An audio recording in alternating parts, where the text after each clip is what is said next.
outra corzinha aqui, tá? Vou usar vermelho, tá bom?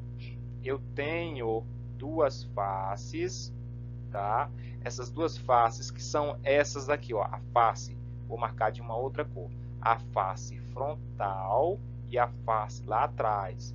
Quanto que mede essas faces? Elas vão medir 8 por 5, ó, porque aqui vai ser 5 e aqui embaixo vai ser 8. Então, vão ser faces de 8 por 5 e essas faces de 8 por 5 dá 40. Só que aqui são duas, aqui também são duas e aqui também são duas. Então, isso aí vai me dar a área total do paralelepípedo. Então, a área total ela vai ser igual a 2 vezes 32, porque são duas faces de 32 centímetros quadrados, mais 2 vezes 20, tá? 2 vezes 20, mais 2 vezes 40, tá bom? 2 vezes 40. Por quê? Porque só estou falando de duas faces. Aqui eu só fiz o cálculo só de uma.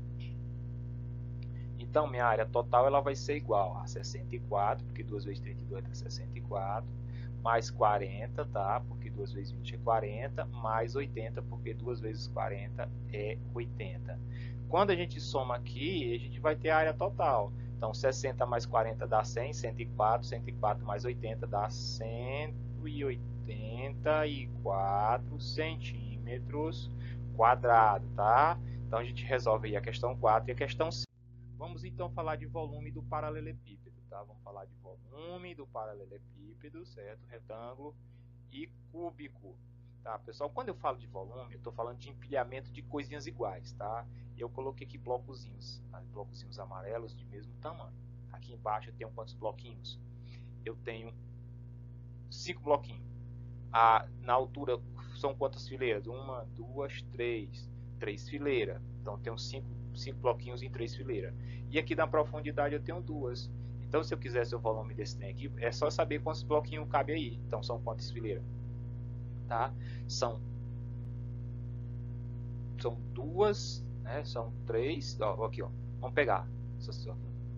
Aqui são 1, 2, 3, 4, 5. São 5, certo? 5 alturas. Aqui são 3, né? Então seria o que? 5 vezes 3 vezes 2, tá? Que daria igual a 30 bloquinhos, que seria o volume. Pois é, dessa forma como a gente faz a situação, tá? Vamos lá, vamos continuando, tá bom? Para frente, eu já fiz definir. Observação. O cubo, como AB indica a área da base, ou seja, se eu quero a área dessa base aqui, para mim encontrar ela, basta eu fazer o seguinte: a área da base é A vezes B, certo? A área da base é, né, como AB indica a área da base e C indica a altura, que ou seja, a distância da base superior à base inferior, é possível também indicar o volume do paralelepípedo retângulo da seguinte forma, ou seja, o volume é igual à área da base vezes a altura. Tá bom assim? E no caso do volume do cubo, então você vai ter, como são arestas iguais, os três comprimentos eles são iguais. Então é A vezes A vezes A, portanto o volume do cubo é a aresta do cubo elevada ao cubo. Pois é. Aí vamos falar um pouquinho sobre o princípio de Cavalieri, tá? Para que a gente possa entender uma coisinha, tá bom? Porque você vai trabalhar a questão da deformação. Veja que esse bloco aqui é um bloco de folhas, tá? Esse bloco aqui ele tem um volume, certo? Olha aqui, esse aqui é o mesmo bloco de folha. São diferentes, são distintos. Tem o mesmo volume. Esse bloco aqui também é o mesmo bloco de folha. Só que ele tem uma configuração diferente dos outros três, mas também tem o mesmo volume. Então, note que qualquer plano horizontal que seccione as três pilhas terá secção de mesma área. O que ele quer dizer com isso? Que mesmo eu fazendo essa deformação aqui, tá? Se eu traçar um plano aqui, ó, se eu traçar um plano aqui por dentro, a área dessa superfície desse plano, ela é igual à área da superfície desse plano aqui, e a mesma coisa acontece aqui. Então, são três sólidos com áreas de superfície iguais. Note também que as três pilhas têm o mesmo volume, isso a gente já falou.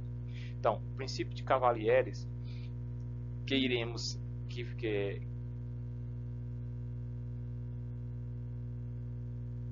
Pessoal, aqui, olha, era para ser que veremos, tá?